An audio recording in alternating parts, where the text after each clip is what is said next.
रूप सामने होता है, सभी ब्रजवासी अचरज में पड़ जाते हैं, आश्चर्य में पड़ गए। और यहाँ कुब्जा जो है अपने स्वरूप को देख करके वो जो है अति प्रसन्न हो जाती है और मग्न भाव से वो नाच उठती है, प्रभु से कहती है, प्रभु एक दिन मेरे घर आप जरूर अवश्य आइए, आपको आना है, आना होगा। भगवान बोले अवश्य आऊँगा, अवश्य आऊँगा। मामा जी से मिल रहे क्या होती है। अब ये सब प्रसन्न हो गए, कुब्जा जो है प्रणाम करके वहाँ से जाती है। मथुरा के जितने बड़े बड़े सही है, वास्तव में ये बालक श्री कृष्ण है। श्री कृष्ण मात्र श्री कृष्ण ही नहीं है, ये जान लीजिए कि ये कुछ है जो कि बचपन से ही, जब से इसका प्राकट्य हुआ है, जब से यह पैदा हुआ है, तब से कुछ न कुछ अनहोनी ये जो है करता आया है। और यह सब मामला हम लोगों के पक्ष में जाएगा। जितने व्यापारी थे सब बहुत, मथुरा वाले सब प्रसन्न हो रहे हैं उसके स्वागत में, श्री कृष्ण जी के स्वागत में। तांबूल, लौंग, इलायची जो कुछ भी है ना, सब स्वागत कर रहे हैं, मिष्ठान से स्वागत कर रहे हैं। जिसके पास जो है वही श्री कृष्ण को दे रहा है ना, तो दे रहे हैं, वो जानते हैं। देखिए भविष्य में, आने वाले भविष्य में हो सकता है अभी कंस का इंतकाल हो जाए और यही यहाँ के राजा बने, जानते हैं, सारी व्यवस्था को जान लेते हैं और सब स्वागत कर रहे हैं। कितने तो ऐसे हैं जो कि उनमें अपनी रिश्तेदारी भी निकाल ले रहे हैं, जोड़ ले रहे हैं, अभी से राजा बनेंगे जिसका फायदा मिलेगा, रिश्तेदारी बन जाएगी, बड़ा बढ़िया फायदा होगा। इस प्रकार से सब अपना अपना भाव श्री कृष्ण को समर्पित कर रहे हैं। कोई कोई तो कहते हैं क्या अभी सत्ता मिल जाएगी, लेकिन नहीं, दूसरा ही समझा देता है, माने उनको वही समझा देते हैं, श्री कृष्ण की आवश्यकता नहीं है, करे चलो अब यही बनेंगे ही, दूसरा कोई आने वाला नहीं है। इस प्रकार से सबका स्वागत करते हैं। आगे दिव्य बहुत बृहद सभागार में श्री कृष्ण जी पहुंच गए। वहां पर भगवान परशुराम द्वारा प्रदत्त, कंस को भगवान परशुराम ने धनुष दिया था। वह धनुष रखी हुई थी, काफी समय पहले की धनुष थी। और वह जाते हैं उस सभागार में श्री कृष्णचंद्र जी महाराज बाबू जी को साथ लेकर के। पीछे ब्रजमंडल की सेना है ही। नंद बाबा को एक जगह बैठा देते हैं कि आप बैठिए बाहर, हम थोड़ा देख लें आगे भीतर। तो वहाँ पर जो लोग थे उनसे कहे थोड़ा हम इसको देखना चाहते हैं, हम इसको देख लें। देखिए, देखने में क्या जाता। तो देखने के बाद दर्शन किए अंतर्मन से, अरे श्री कृष्ण माने परम सत्ता है, भगवान श्रीमन नारायण साक्षात हैं। शिव जी से दोनों का एकीकार हो रहा है, दोनों एक ही भाव से मिले। शिव जी ने हाथ जोड़ा और हाथ जोड़ करके आंख बंद करके अपने इष्ट को ध्यान करके कहा ठीक है, आदेश दे दिया। और श्री कृष्ण ने उस धनुष को उठा के ज्यों ही उस पर प्रत्यंचा चढ़ाया। बोले श्री कृष्ण भगवान जय हो। सज्जन से कृपा निमिषे। अब देखिए, अब वह धनुष टूट गई। उसको जो है कन्हैया आया है गोकुल से, कन्हैया ने तोड़ दिया। अब उसको तो परशुराम जी का वचन याद आ गया। वो तो कंस घबरा गया, कंस को जो है डर पैदा हो गई कि हमारे गुरु परशुराम ने कहा था कि देखो ये धनुष है, इस धनुष को कोई उठा ही नहीं पाएगा, तोड़ने की बात छोड़ो, ये जान लो जिस दिन यह टूट जाएगी, जो इसे तोड़ देगा वह तुम्हें मारेगा भी, वही उसी के हाथ में तुम्हारा पद होगा, अन्यथा कुछ होगा नहीं। अब इस प्रकार से कंस को वह वचन परशुराम जी का याद आ गया, तो डरना शुरू कर दिया। अब उसे हर काली चीज में ही कृष्ण नजर आने लगे, हर काली चीज में। भोजन करने बैठता, अगर दाल आती, दाल में काला जीरा दिखाई पड़ता तो समझता है कि काला काला मिलेगा, दाल को फेंक देता ना। जल में परछाई काली होती है, जल में जब वो परछाई देखता फेंक देता, लोटे को उठा के तुरंत उसको ग्रहण नहीं करता। वह इस प्रकार से डरने लगा। हर जगह ना, हर जगह वह काला काला मुरली वाला नजर आता है। ये जान लीजिए। अब सोचिए, भजन तो सभी करते हैं, हम आप भी करते हैं, भगवान का भजन सब कोई करता है, लेकिन अब इस समय कंस जैसा भजन कर रहा है, क्या वैसा भजन सभी मथुरावासी या सभी गोकुलवासी कर रहे हैं? भगवान ने कहा नहीं। कंस देखिए, भजन करो किसी भी भाव से। भाव को भावयन ख्याल सहु नाम जपत भाव को भावयन ख्याल सहु नाम जपत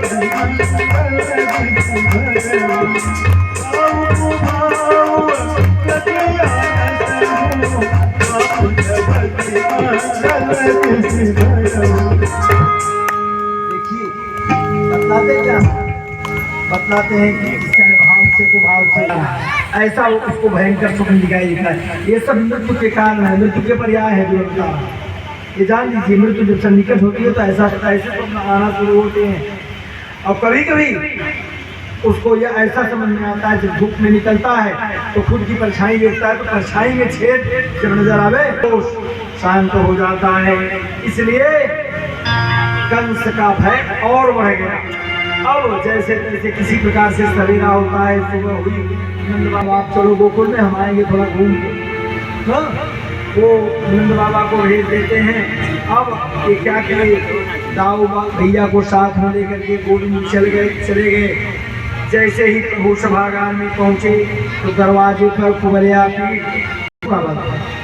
पीठ, और जो ही महावत ने देखा ये तो कन्हैया आ रहा है, महावत जानता था कृष्ण के विषय।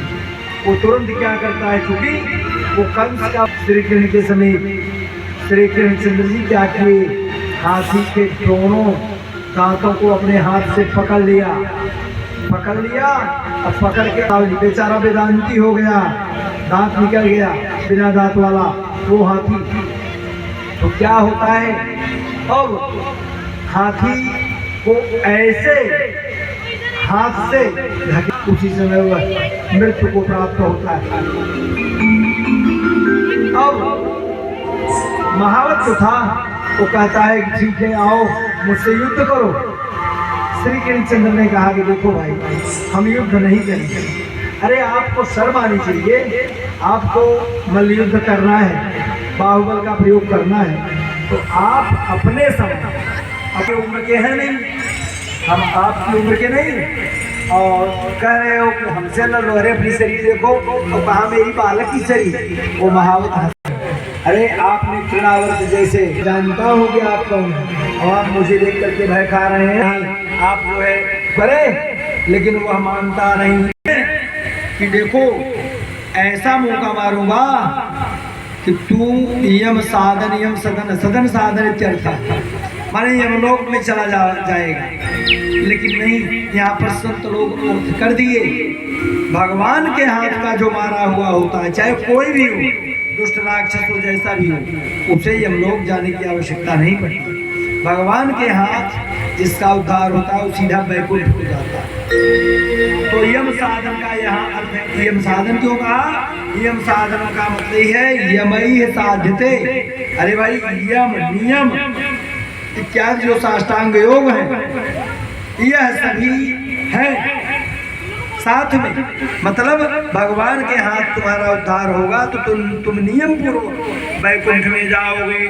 इस प्रकार से भगवान ने कहा, लेकिन वो मानता नहीं, आ जाता है।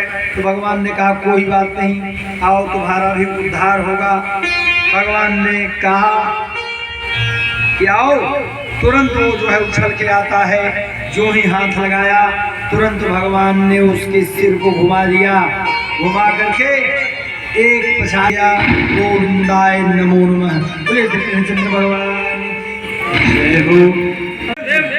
वसुदेव जी कहते हैं कि तो साक्षात श्रीमन नारायण है, क्योंकि ये वही है जिन्होंने चतुर्भुज स्वरूप में हमें दर्शन दिया था। और चुटकियों में जितनी समस्याएं आई गोकुल में पहुंचाने के बाद चुटकियों में समस्याओं का समाधान कर दिया। ये साक्षात जगदीश्वर है। देवकी वसुदेवस्य विज्ञाय जगदीश्वर, जानकर तो जो जान लेते हैं कि जगदीश्वर है, देवकी वसुदेव दोनों की तरफ भगवान हाथ जोड़ने लगे। भगवान समझने लगे ये तो हाथ नहीं, इनके मन में क्या भाव चल रहा है, ये मुझे नारायण समझ रहे हैं। माने ये श्रृंगार में ऐश्वर्य आ जाएगा। भगवान ने तुरंत क्या किया, भाव बदल दिया। भगवान ने हाथ जोड़ा, कहा कि देखो अब ये सब मेरे नाते गड़बड़ न हो, तो गड़बड़ हो जाएगा तो संपूर्ण रसभंग हो जाएगा। तो फिर भगवान ने तुरंत अपनी माया फैला दिया। अरे मायापति हैं, उनके लिए माया की क्या बात है, तो मायापति हैं। मधुर मधुर वाणी के द्वारा माता पिता की इतनी महिमा गाई, माता पिता के विषय में इतना सब कुछ सुनाया कि पुनः देवी वसुदेव का वात्सल्य उमड़ जाता है। भगवान कहते हैं कि माँ, जो बालक सामर्थ्यवान होकर के भी अपने माता पिता की और असहाय माता पिता की सेवा नहीं करता, वह जीवित अवस्था में ही मुर्दे के समान होता है।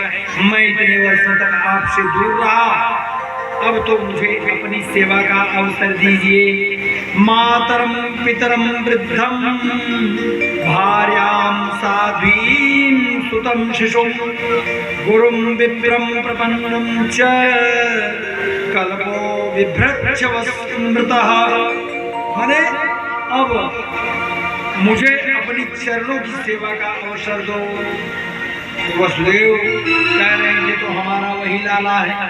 सारी भगवत्ता को भूलकर दोनों दंपति ने बालकों को हृदय से लगा करके प्रेमाश्रुओं में अभिषिक्त कर दिया। तुरंत कंठ इतना वृद्ध हो गया कि दोनों दंपति बोल नहीं पाते, बोल नहीं पा रहे। उनको उनकी आवाज ही बैठ गई है, आवाज निकल नहीं रही है। अब क्या होता है, भगवान तुरंत उग्रसेन महाराज को मथुरा नरेश वहीं पर घोषित कर देते हैं। उग्रसेन महाराज यद्यप मना कर रहे थे लेकिन भगवान ने माना नहीं।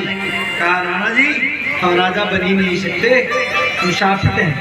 ये तो भगवान के कहने का अर्थ था। उग्रसेन को राजा बनाए, कहा हम सचिव बन के रहेंगे। नासितव्यम नृपासन, नृपासन जो है ये हमारा नष्ट हो गया है, तो सिंहासन पर किसको विराजमान होना है, आपको विराजमान होना है, आप ही शोभा को प्राप्त करेंगे। अब उग्रसेन महाराज को घोषित कर दिया गया। उग्रसेन महाराज की जय। हम यदुवंशी अब जितने थे, जितने भी कंस के डर से, क्योंकि कंस सात्विक नहीं था, कंस के डर से जितने भी मथुरावासी सैनिक, अमात्य, मंत्री या जिसको मंत्रिमंडल में जो पद मिला था वह सब अपने अपने पद से च्युत हो गए थे, भाग गए थे कंस के डर के कि कब हमारे ऊपर तलवार घूम जाए, कोई गारंटी नहीं। तो सब भाग गए थे। सब धीरे धीरे जैसे सुन रहा है सब चले आ रहे हैं। कह रहे अब वहाँ के राजा तो वही पहले वाले हमारे राजा उग्रसेन जी हैं, चलो चलते हैं कि ये सब मुंह में दांत भी नहीं बचा, बाल सफेद हो गए, शरीर में कोई दम नहीं, घास खा खा करके गुजारा कर रहे थे। परंतु जब लौट करके कि मूर्तिमान मुस्कान का जब दर्शन किए तो जितने भी बुढ़े थे सब नौजवान हो जाते हैं। बोले वृंदावन बिहारी लाल की जय। अब ये जान लीजिए कि जितने कमजोर थे वो पहलवान हो जाते हैं, सब उन्हीं की कृपा है। कृष्ण कन्हैया लाल आ गए, अब हमें किसी का डर नहीं है।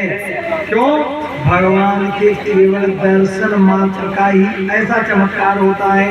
भगवान व्यास ने लिखा तत्र प्रवेशोप्यासं युवानो अतिबलोजसः पिबन्तो क्या करते हैं, भगवान एकांत में नंद बाबा के पास आ गए।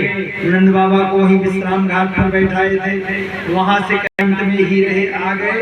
विविध प्रकार के वस्त्र अलंकारों से अलंकृत करके नंद बाबा को कहा अब आज्ञा मिल जाएगा आपकी, यानी आप हमें आज्ञा दें तो कुछ दिन हम मथुरा में रह के भक्तों पर भी कुछ उपकार करें। तो नंद बाबा ने क्या किया, नंद बाबा ने सुन लिया कि कंस का हनन हो चुका है, कंस का वध हो चुका है, तो कोई बात नहीं है जाओ। लेकिन नंद बाबा को ये डर है, नंद बाबा कहते हैं देखिए कंस मर गया है तो कंस के ससुर थे कौन, जरासंध। जरासंध जो है वो बदला लेने के उद्देश्य से जरूर आए, इसलिए मुझे डर है मत जाओ। अब उनको जो है ना अपना वात्सल्य ही दिख रहा है। भगवान ने समझाया कि तुम्हें आपको चिंता करने की बात नहीं है, कुछ दिन रह लेते हैं फिर हम आएंगे और कुछ दिन माता देवकी और पिता वसुदेव जी की बीच में आप सब कुछ जानते हैं। कुछ दिन के लिए आज्ञा दे दीजिए। जब इस प्रकार का भाव नंद बाबा ने देखा, एक और नंद बाबा जो है क्या करते हैं, श्री कृष्ण के वियोग का संताप कष्ट उनके हृदय में है। श्री कृष्ण के वियोग रूपी संताप से संतप्त हैं, व्याकुल हैं। और दूसरी तरफ देवकी वसुदेव ये प्रभु से मिलकर के ये खुशी मना रहे हैं, इनके आनंद का पारावार नहीं है। वसुदेव जी ने सबसे पहले क्या किया, अपने कुल पुरोहित गर्गाचार्य जी को बुलाया, कहा महाराज बालकों का शीघ्रता से पहले आप क्या करें, शीघ्रता से इनका यज्ञोपवीत संस्कार कर दें, जनेऊ संस्कार हो जाना चाहिए समयानुसार। कृपया इन्हें गायत्री मंत्र की दीक्षा प्रदान कर दें।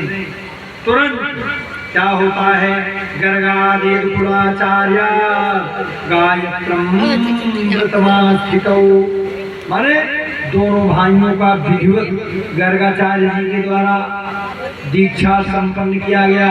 दोनों भाइयों को गायत्री मंत्र की दीक्षा यानी यज्ञोपवीत संस्कार संपन्न होता है। गर्गाचार्य ने कहा वसुदेव बालक यदि माता पिता के रहते न पाठितः न शोभते सभा मध्ये हंस मध्ये वको यथा। बतलाते हैं कि माता शत्रु, वह माता शत्रु होती है, पिता वैरी, पिता भी वैरी होता है। ये न माने जिसके द्वारा बालो न पाठित तथा माता पिता दोनों न शोभते, शोभा यानी सुंदरता सम्मान को प्राप्त नहीं करते। सभा मध्य, सभा के मध्य में हंस मध्य बको यथा, जैसे हंसों के बीच में पकमन पकुड़ा शोभा को नहीं प्राप्त करता, ठीक वही स्थिति माता पिता की है। इसलिए पहले इनकी शिक्षा का प्रबंध करो और किसी बढ़िया गुरुकुल में भेज दो।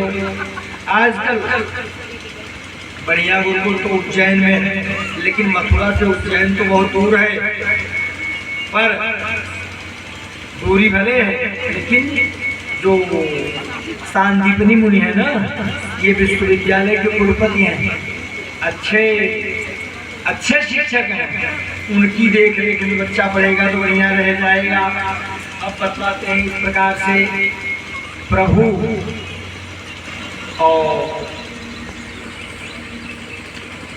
बलराम कृष्ण उदाऊ दोनों को रथ में बैठा करके गुरुकुल के लिए विदा कर दिया। वसुदेव ने सांदीपनी मुनि के सानिध्य में रह करके गुरुकुल में दीक्षा प्राप्त करते हैं। भगवान कन्हैया अच्छी दीक्षा प्राप्त किए।